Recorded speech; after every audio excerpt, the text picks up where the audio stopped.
Welcome to City Cinematheque, where the art and pleasure of the movies are the subject of serious discussion. I'm your host, Jerry Carlson, and I teach film studies at the City College of the City University of New York. Today, it's our pleasure to present the Brazilian documentary, Citizen Boilesen.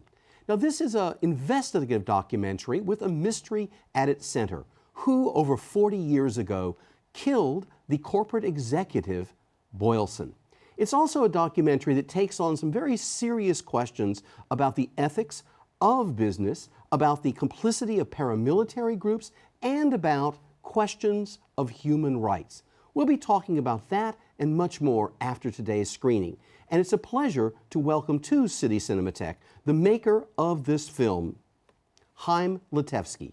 So now, enjoy this journey into Brazil 40 years ago and to a mystery and to an investigation. Welcome back to City Cinematheque.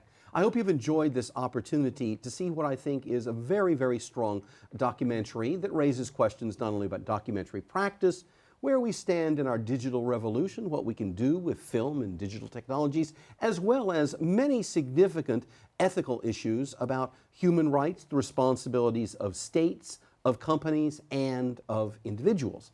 That's a lot to talk about, and we've got 30 minutes to do it. May or may not be enough, but we'll try to use it as well as possible. And I think we have the best possible guest for those purposes in this film. We have the creator of the film with us, Chaim Litewski. Chaim is obviously a filmmaker of Brazilian origin, a longtime resident in the United States. He works with the United Nations, in which he actually heads their television unit. Welcome to City Cinematheque, Chaim. Thank you, Jerry. It's a pleasure being here. Great. So let's just start out with Boilesen and you as a very first subject. Were you aware of this assassination at the time that it happened? Does your interest go back that far? And then when did an interest or a knowledge become a project? Right. I was actually aware of Boilesen before the assassination. First of all, Boilesen ran a company that delivered gas, cooking gas to families. Large company, and we ourselves relied on that delivery every week in order to be able to cook our food. So I was interested in the company because I thought that it was such an incredible tight operation. Every Thursday, I seem to recall, in the morning, the truck would stop in front of our home and deliver take up the empties and deliver full ones. And then I recall in the late 60s, perhaps around 67, 68, I would see him on television standing next to to military guys, right, primarily. And my family, we usually talked about things. And we thought, what is this Danish person doing next to this military guys? This is, he comes from such a liberal country, and yet he's standing next to some pretty heavy right-wing guys. So we in my family, we didn't quite understand the relationship, right, although we had heard that there were strange connections between certain companies and the military. And then in 1971, April 15, 1971, the day he was assassinated, I vividly recall thinking about the assassination as being something very, very important. And I was already quite a pretentious young man in those days. And I thought that, I would like to write about this one day. So I remember cutting his obituary from various newspapers and magazines and thinking, well, one day I will study a little bit more about his life. And I still have the obituaries today. And I thought, I will probably write an article or a book about it. Right. So my interest goes back well before the assassination. So then let's jump forward to the moment in which you decide not to write the book, but you decide at least to begin investigation. Right. And let me put it in that way. Did you know when you started gathering materials that the outcome of that, the deliverable, as we now say these days, would be a feature-length documentary? Or was this something, vaguer in shape when you began? I gave up the idea of doing a book primarily in the mid 70s it was, because a book about him came out in Denmark. So I thought, well, there's already, and in fact the author of the book is interviewed in the documentary. So I kind of gave up the idea of the book and really forgot about it. Then cut to Christmas 1993 perhaps, and I happened to be sitting in a bar with one of my best friends, a Danish journalist named Niels Onko. And we were looking at each other, and it was dark and cold, and we both wanted to do something interesting with our spare time. And I said, you know, way back, I had this idea for a book on this Danish fellow who was assassinated in Brazil in '71. And my friend said, Boilesen. And I said, exactly, how do you know? And he said, well, because I was a journalist and I covered Boilesen's assassination in Denmark. So I knew a lot about him.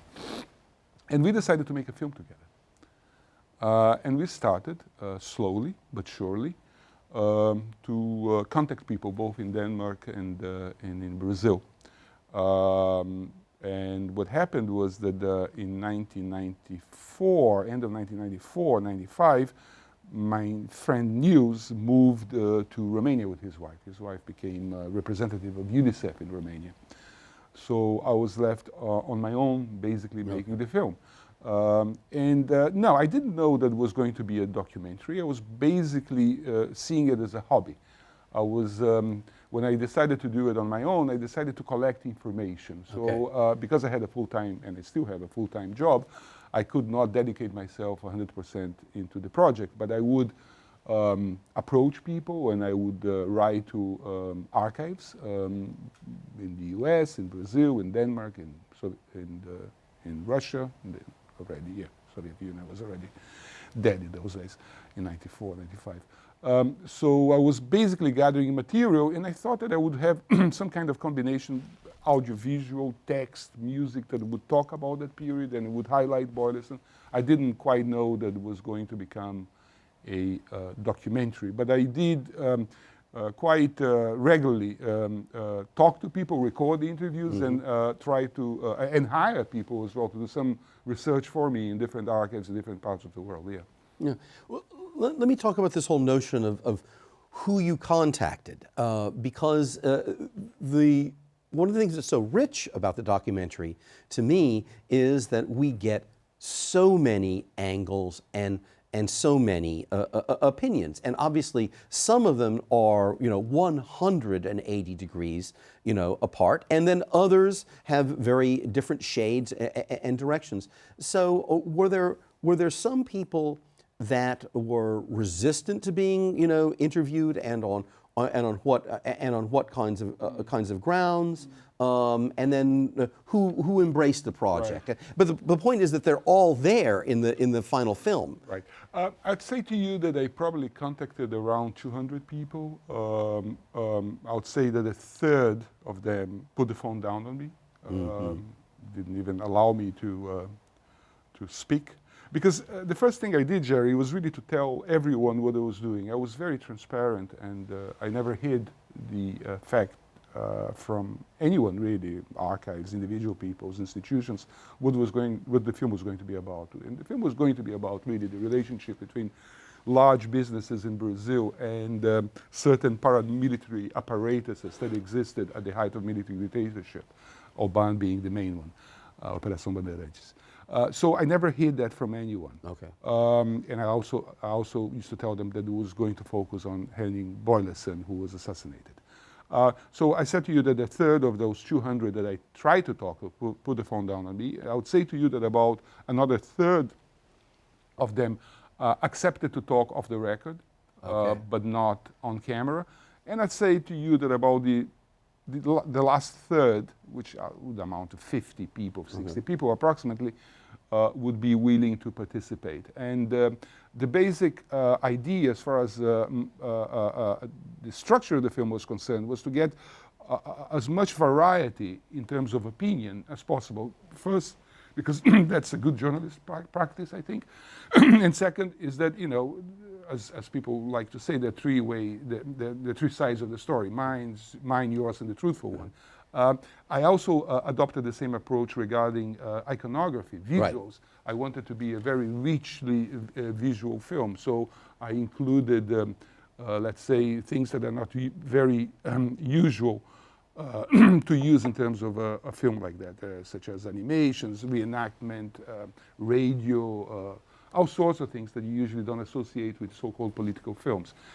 The bottom line, Jerry, is that it's such a heavy theme that if I told the story in a heavy way, people would sort of commit suicide at the end of the absolutely. end. So I decided to take a kind of very, not light-hearted, but a light approach to the storytelling aspect in order to make the film flow fast, but the theme being quite serious and structured. And it was primarily addressing young people. Okay. Well, let me just talk about. Let me ask a question about the people you did get, because this is now, you know, when we're speaking, this is well 40 years after the events. When you're making this, this took you over 15 years to make, one way or another. So we're at a point 25 years out on that. To what degree did people feel? Obviously, they do talk. They felt free to talk in the sense of, but first of all, in a legal sense, because we have in the film, we have somebody who says, "I am the person who gave the coup de grace," and we have people who were part of the torturers who were saying, "I did this." Now, it's not common that people come on camera and say, "I conducted legally condoned torture," or that I am a person who, gave the coup de grace in a political assassination. So, what was the status that they would feel that they could do that? There had been a general amnesty for political crimes in Brazil that both sides benefited from, particularly the governmental side, the military side, which was, of course, much more involved in political assassinations and torture than the left-wing guerrillas. The left-wing guerrillas were pretty much wiped out by the mid-70s. Right. So very few, in fact, left. I mean, I'm talking about active guerrillas rather than supporters. The military benefited from an amnesty, as the guerrillas did. So they were willing to talk about it because there were no legal consequences to whatever they would say. Okay. In the sense that they had been benefited by this amnesty. As far as getting them to talk what they talked. Yeah. Well, I've been doing interviews pretty much my entire life as a professional journalist, as a professional television journalist. And, there's certain techniques that you use. Right. You win them over slowly. And, you've been transparent. You don't hide anything. But, you insist on the same question until they're tired. Either they tell you that they don't want to answer or they say something. Right. So that's primarily the technique I use, is kind of overwhelming them with the same questions over and over until they gave up. Right. Well, no, and it's interesting the level of candor that you were able to get from because as you point out, there are two sides to that. One side is the legal, but then the other side is just the personal. How comfortable do they feel in telling their story? Let's come back a little bit to the documentary technique itself, because I'm very interested in the fact that this is a highly textured film. It has many talking heads, but you also, in a very nice sense, not only have to pay attention, but want to pay attention to what's happening visually in the film. And I think there is another voice in the film besides all of these voices, and that is, in many ways, the filmmaker's voice. So, there's one school that says, I'm just outlining schools here, that says, you have to be as straightforward as possible. You should have a voice that is the voice of authority. And when you mix images and sounds together, they should really always mix, not in counterpoint, but they should mix for absolute clarity. Call me crazy, but I don't think either of those things happen in your in your film, because you use counterpoint in image considerably, and while I mean obviously no one is going to come away from this film thinking that Boilesen was not a sadist, was not involved. The facts are all there.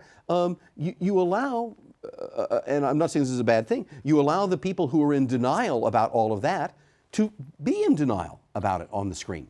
On the other hand, no one will doubt that he was an excellent father, that he was a good and solid businessman, that he benefited a whole lot of poor people in Brazil, allowing them to do internships and to study and so forth. Jerry, like anybody else, we are not black nor white. I mean, Absolutely. we are very, we belong to very many shades of gray. Boilesen, of course, is an extreme example, and that's what makes his story his personal history so interesting, is the fact that, you know, he had a bit of a Jekyll and Hyde character on him.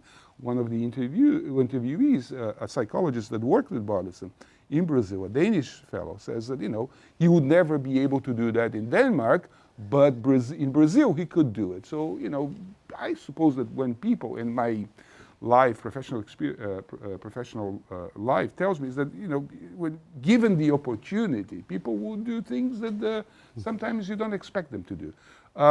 As far as let's say the style that you alluded to, the richness of the elements that I try to utilize. I use different, as I said, different types of iconography, including fiction films, documentaries, all sorts of things that I could grab my hand on, which are all purchased legally, by the way. I bought the copyrights of everything. But they were not used in a kind of gratuitous way. Right. There were certain things that I just could not find. So I use, for example, bits of fiction film in order to advance the narrative. I mean, they're there to illustrate a particular point that I cannot really show because Right. there's no visual records of someone torturing someone or making arrangements to watch a torture later on in that day. But if I found these elements elsewhere, I would incorporate, in a way, subvert their meaning into my film in order for two things to happen. A, to illustrate the point, and B, to advance the narrative slightly further so I could pick up and move further after that. So they are not there just because they happen to be interesting, but they are there also to advance the storytelling aspect of the film. I'm very interested in this archival research because there are, I mean, you have at the one extreme, you have contemporary animation that's in there, and then we have lots of the kinds of images that we don't see anymore because the television technology of near 50 years ago was, by our standards, so primitive that the image is not of a quality that we want to see anymore. How hard was it to get all that kind of image? It was extremely hard. It was very, very hard indeed.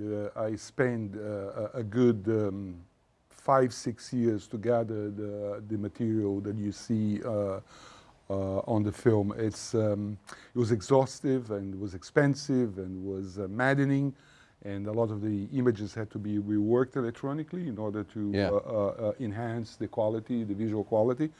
But was also very, very pleasant and pleasurable, because whenever I found something that I thought of significance, I would sort of jump about of happiness. I mean, when someone, I mean, the same goes for the interviews. When someone who I thought was particularly important in the story allowed me to talk, right, I would be so happy. And the same goes for the array of documentation that I found in archives, hidden. Most of the documents were, in fact, secret documents about the situation and about Boilesen, and whenever I actually had them on my hands, I was so happy, really. No, And I tried also to use the documents in the same way as the archive material in order to illustrate a point and advance the narrative. No, and one has to say that, you know, you're talking about something that as time speeds up in our world that not only means we move into the future, more rapidly, but that the past recedes much more rapidly. So there's a way in which you've gathered a lost time capsule here in which we can imagine these events through these textures themselves. One other question about the kind of formal aspects, because this has a rich and, if I may use the adjective, jaunty musical score. So how were you thinking about how music, you Brazilians think about music a lot, I fear. I wanted to pay homage to a particular type of music that was being played at that time. It was the time that I grew up. I was an adolescent, so I was quite in tune with some of the stuff. So, it was some sort of local rhythms like samba and boleros and stuff like that with more pop-oriented stuff. It was a time when the government encouraged composers to write positive things about the country, so I did a little parody in the film to illustrate that. And again, was a way to punctuate the film in order to indicate to the viewers what kind of mood I wanted to create. Some of the mood, as you probably realize, was quite sort of comedic in a way. Because it's a kind of unbelievable, almost ridiculous situation. And I wanted people to know that that's what I thought about it. So I use music in different ways. Again, advancing the narrative to create mood and to indicate to the viewer what kind of view I had of the situation. Yeah, that's that voice I was talking about that's there. It just happens to, absolutely. So we've now been talking about the film. We've had the pleasure of screening it on CUNY TV, and really the honor of doing so, I have to say. So let's talk about the film and Brazil. Tell us, it's been screened there, and what was the response to its screening? How was it screened? And then are there any consequences to that? The film won, to my surprise, a number of very significant prizes in Brazil, some of the biggest prizes to documentaries and to films in general.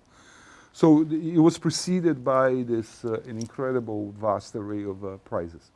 Then it was screened in various independent cinemas throughout the country. And it got pretty good, I must say, again, to my surprise, pretty extraordinary reviews. Then it was purchased by the Brazilian Film Channel, so it was shown there. Then it was purchased by the Public Service Network and was shown there. So he had, and then he's been pirated left, right, and center, both as DVD and today I was actually trying to count the number of pirate versions on YouTube, and I think I stopped at 14 versions, but I don't mind that. I'm happy with that. And in practical terms, what has it had? Has it had an effect upon civic society there? It had a major effect on civic society, and I will just tell you two effects, which I'm particularly proud of. First is that since the release of the film, a truth commission has been created to investigate the crimes of the dictatorship, and I've been told that they have the film in great esteem and it's been a source of inspiration for them, and they are indeed investigating the role that the business community had in finance some of these paramilitary groups, and I think to a certain extent my film helped that, triggered that investigation. And the second thing, and even, well, just as important, is the fact that one of the companies, for the first time in Brazil's recent history, one of the companies that cooperated with the paramilitary groups in operations, and is Folha de Sao Paulo, which is one of the biggest newspapers in Brazil, came out and said that they were involved in supporting the paramilitary group. And that's the first time that either a company or a person came out to say that. So, and that was a direct consequence of the film as well. So those two things, really make me very, very proud, Jerry. I mean, you know, I'm totally overwhelmed now by the results, quite frankly, because I'm not trying to be over humble here, but I did not expect that. Right. Well, but that, you know, those are the surprises that make following a passionate line of investigation, because you did this for over 15 years right. to get the product. This is not a home movie made over the weekend of a birthday party, no matter what. But I think that's a very good moment for us to end, to know what real world effect that this film has actually had. If you've liked this film, and you'd like to know more about film on City Cinematheque, please join us next week and other weeks. But before that, what you can do is that you can look into what we do at our website. Please visit www.cuny.tv. There you're going to find information about City Cinematheque, the other programming on CUNY TV, and ways to communicate with us by email. So please take a look at www.cuny.tv. Chaim, let me tell you what a true pleasure it is to have you here to give us some background on what I think is an extraordinary and powerful film that shows how film really can not only affect civic society in Brazil, but can communicate very important things across international lines. I think it's a film that everyone here can understand just as much as perhaps as a Brazilian. It's a pleasure having you here. Thanks for joining us. Thank you very much indeed. And thank you for joining us here today. And if you've enjoyed City Cinematheque, please join us again as we stroll through the archives of film history. Bye-bye for now.